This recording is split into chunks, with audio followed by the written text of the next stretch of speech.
আসসালামু আলাইকুম প্রিয় শিক্ষার্থীরা, অনার্স ভর্তি পরীক্ষার নোটিশ প্রকাশ পেয়েছে এবং আবেদনটাও শুরু হয়ে গেছে এবং পরীক্ষা কবে সেটাও অলরেডি আমরা জানি। এখন প্রত্যেকটা শিক্ষার্থীর কমন একটা প্রশ্ন, সেটা হচ্ছে অনার্সে ভর্তি পরীক্ষার জন্য কষ্ট করে পড়াশোনা করতে হবে, পরবর্তীতে পরীক্ষায় অংশগ্রহণ করতে হবে। ওইখান থেকে আবার মেধা তালিকা প্রস্তুত করবে। প্রথম সারির দিকে যারা থাকবে তারা ভর্তি পরীক্ষায় সুযোগ পাবে এবং ওরাই পরবর্তীতে অনার্সে বিভিন্ন কলেজে পড়াশোনা করতে পারবে। এখন যেহেতু ভর্তি পরীক্ষার মাধ্যমে কষ্ট করে পড়াশোনা করে চান্স পেতে হবে, সেক্ষেত্রে আমাদের জানা প্রয়োজন না যে আমরা আসলে কি কি পড়বো বা কোন বিষয়ের উপর প্রস্তুতি নিব, এগুলো তো জানা প্রয়োজন। নাহলে আনুমানিক তুমি প্রস্তুতি নিবে কিভাবে? ঠিক আছে, তোমার কোন সাবজেক্টে পরীক্ষা হবে তোমার জানা প্রয়োজন আছে না? কোন সাবজেক্টে কি কি পড়বে সেগুলো জানা প্রয়োজন আছে না? কোন বইটা পড়বে এগুলো জানা প্রয়োজন আছে না? এগুলো যদি তুমি এখনই না জানো, তুমি 10 দিন 15 দিন 20 দিন পর জেনে এগুলো কি করবে? তোমার তো প্রস্তুতি এখন থেকে শুরু হয়ে গেছে। 3 মে পরীক্ষা হবে, তুমি একটু খেয়াল করে দেখো কয়দিন সময় সামনে আছে। ভর্তি পরীক্ষার জন্য কিভাবে প্রিপারেশন নিতে হয়, কিভাবে প্রস্তুতি নিতে হয় আশা করি তোমরা জানো, কারণ কি অলরেডি তোমরা কয়েকটা বোর্ড পরীক্ষায় অংশগ্রহণ করেছো।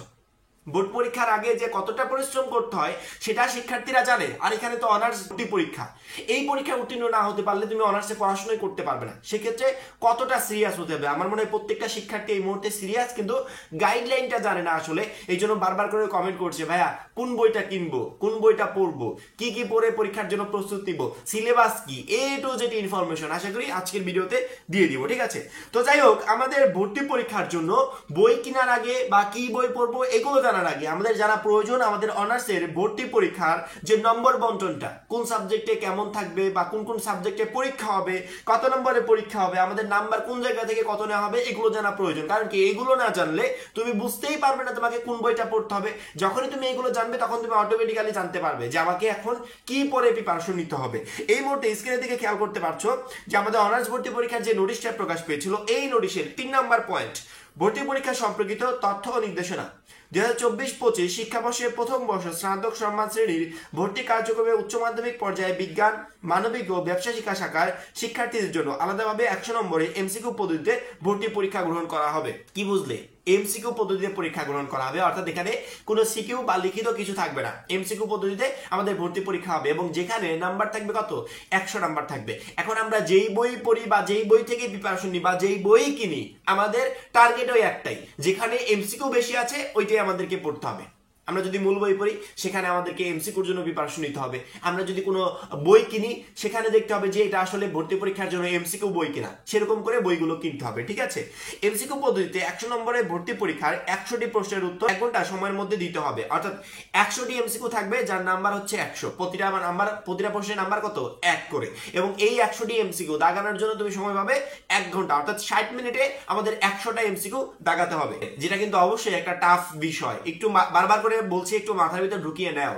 60 মিনিটে 100টা এমসিকিউ দাগাতে হবে। আমরা সামান্য বোর্ড পরীক্ষাতে 30 মিনিটে 30টা এমসিকিউ দাগাতে গিয়ে হিমশিম খেয়ে যায়, 25 মিনিটে 25টা এমসিকিউ দাগাতে গিয়ে হিমশিম খেয়ে যায়, তারপরে বাদ থেকে যায়, সময়ের ভিতরে শেষ করতে পারি না। সেখানে ভর্তি পরীক্ষায় তোমাকে 60 মিনিটে 100টা এমসিকিউ দাগাতে হবে। অবশ্যই এটা একটা ক্রিটিক্যাল বিষয়, এটা তোমার জন্য টাফ হবে। তারপরও সেইভাবে প্রিপারেশন নেওয়ার চেষ্টা করবে যে আমি 60 মিনিটে যারা 100টা এমসিকিউ দাগাতে পারি, কাজটাকে যারা সহজ করতে পারবে পরবর্তীতে আসলে ভর্তি পরীক্ষায় উত্তীর্ণ হতে পারবে। এমসিকিউ পদ্ধতিতে ভর্তি পরীক্ষায় ভুল উত্তরের জন্য কোনো নম্বর কর্তন করা হবে না। অন্যান্য ইউনিভার্সিটির ভর্তি পরীক্ষায় আসলে নাম্বার কর্তন করা হয়, অর্থাৎ একটা নাম্বার ভুল গেলে মাইনাস থাকে। একটা প্রশ্ন ভুল গেলে সেখানে মাইনাস নেগেটিভ মার্ক থাকে। যেহেতু জাতীয় বিশ্ববিদ্যালয়ে ভর্তি পরীক্ষার প্রথমবার হচ্ছে, এখানে কোনো নেগেটিভ মার্ক নেই, শুধুমাত্র হলে নাম্বার পাবে, না হলে নাম্বার পাবে না। ভর্তি পরীক্ষার নম্বর বন্টন সম্পর্কিত জ্ঞাতব্য।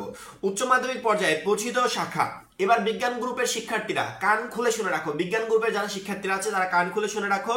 তোমাদের বাংলা বিষয়ে পরীক্ষা হবে, বাংলা থেকে তোমাদের প্রিপারেশন নিতে হবে, যেখানে বাংলাতে নাম্বার থাকবে হচ্ছে 20। বাংলাতে কত নাম্বার থাকবে? 20 নাম্বার থাকবে। ইংরেজিতে নাম্বার থাকবে 20। বাংলা পরীক্ষা হবে, ইংরেজি পরীক্ষা হবে, ইংরেজিতে নাম্বার থাকবে 20। এই দুইটা সাবজেক্ট তোমাদেরকে পড়তে হবে। বাংলাদেশ প্রসঙ্গে সাধারণ জ্ঞান, ঠিক আছে, সাধারণ জ্ঞান থেকে পরীক্ষা হবে, যেখানে নাম্বার থাকবে 10। তাহলে কত নাম্বার হলো? 20, 40, 50। ঠিক আছে, এই তিনটা সাবজেক্ট মিলে তোমাদের টোটাল 50 নাম্বার। এবার আসি বিষয় ভিত্তিক, অর্থাৎ বিজ্ঞান গ্রুপের শিক্ষার্থীদের যে গ্রুপ ভিত্তিক সাবজেক্ট আছে সেখানে কি কি সাবজেক্টে পরীক্ষা হবে। পদার্থবিজ্ঞানের নাম্বার থাকবে হচ্ছে 17, রসায়নের নাম্বার থাকবে 17, পদার্থবিজ্ঞান পড়তে হবে, রসায়ন পড়তে হবে। গণিত জীববিজ্ঞান, অর্থাৎ গণিত বা জীববিজ্ঞান, এই দুইটা সাবজেক্টের যে কোনো একটা সাবজেক্ট তুমি পড়তে পারো এবং এই একটা সাবজেক্টের নাম্বার থাকবে হচ্ছে 16। ঠিক আছে, এবার কত নাম্বার হলো একটু হিসাব করে দেখো। এখানে 50 নাম্বার, এখানে 50 নাম্বার, এই টোটাল 100 নাম্বারে তোমাদেরকে পরীক্ষা হবে। অর্থাৎ গ্রুপ ভিত্তিক সাবজেক্টের ক্ষেত্রে তুমি পদার্থবিজ্ঞান পড়বে, রসায়ন পড়বে বাধ্যতামূলক, গণিত এবং জীববিজ্ঞানের ভিতর যে কোনো একটা সাবজেক্ট পড়তে পারো। ঠিক আছে, যেখানে তোমার 16 নাম্বার থাকবে।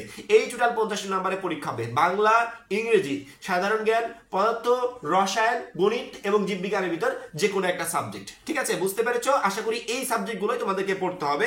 এবং অন্যান্য শাখার শিক্ষার্থীরা আরেকটু কথা বলে রাখি, বিজ্ঞান গ্রুপের শিক্ষার্থীদের জন্য 100 নাম্বার তো আমাদের এমসিকিউ পরীক্ষার উপর থাকবেই, আর 100 নাম্বার আমাদের আছে হচ্ছে জিপিএ এর উপর। ঠিক আছে, এসএসসি তে তুমি যে জিপিএটা পেয়েছো সেই জিপিএ এর 40% নাম্বার নেওয়া হবে চতুর্থ বিষয় সহ, আর এইচএসসি তে যে জিপিটা পেয়েছো সেই জিপিএ এর 60% নাম্বার নেওয়া হবে চতুর্থ বিষয় সহ। ওইখানে থাকবে 100 নম্বর, এখানে 100 নম্বর, এই টোটাল 200 নম্বরে তোমাদের পরীক্ষা। অর্থাৎ 100 নম্বর হচ্ছে পরীক্ষার উপর, আর 100 নম্বর হচ্ছে তোমাদের জিপিএ এর উপর ডিপেন্ড করে।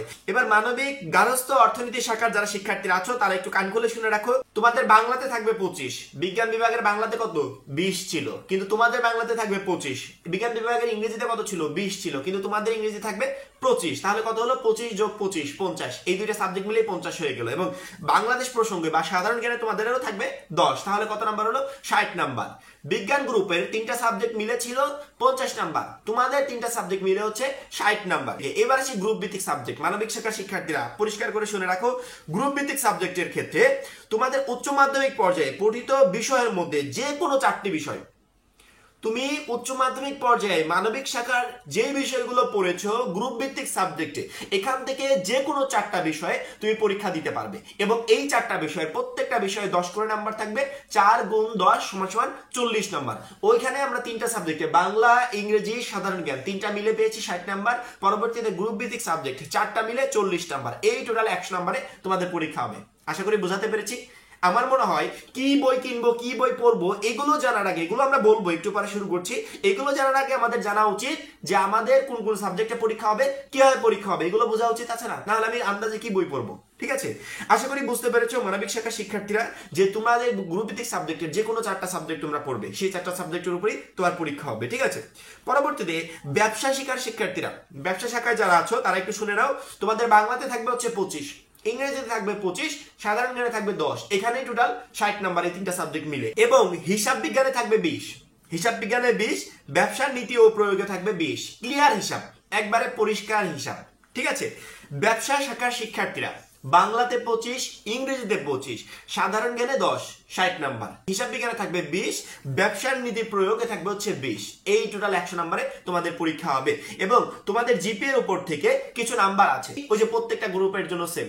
এসএসসি থেকে 40% নাম্বার নিবে, এসএসসি থেকে চতুর্থ বিষয় সহ তোমার জিপিএ এর উপর থেকে 40%, এবং এইচএসসি তে চতুর্থ বিষয় সহ তোমার জিপিএ এর উপর থেকে 60% নাম্বার নিবে। এই টোটাল 200 মার্কের ভিতর তুমি যদি উত্তীর্ণ হতে পারো, তুমি যদি পরীক্ষায় চান্স পাও, তাহলে অবশ্যই তোমাকে সুযোগ করে দেওয়া হবে জাতীয় বিশ্ববিদ্যালয়ে পড়াশোনা করার জন্য। এতটা সহজ ভাবছি, এতটা সহজ না। আবার যারা সুন্দর করে গুছিয়ে পড়তে পারবে তাদের জন্য খুবই সহজ। ঠিক আছে, যারা পড়বে না, যারা অবহেলা করবে, এখন থেকে অবহেলা করছে, তাদের জন্য বিষয়গুলো খুবই কঠিন হয়ে যাবে। অবশ্যই জাতীয় বিশ্ববিদ্যালয়ে ভর্তি পরীক্ষা যেহেতু সিস্টেম করেছে, আমাদেরকে চান্স পেতে হবে এবং সেইভাবে আমাদের প্রিপারেশন নিতে হবে, পড়াশোনাটা করতে হবে। আশা করি পুরো বিষয়গুলো তোমাদের কাছে ক্লিয়ার করতে পেরেছি। এখন আসি কি বই পড়বো, কি বই কিনবো, সিলেবাসটা কি।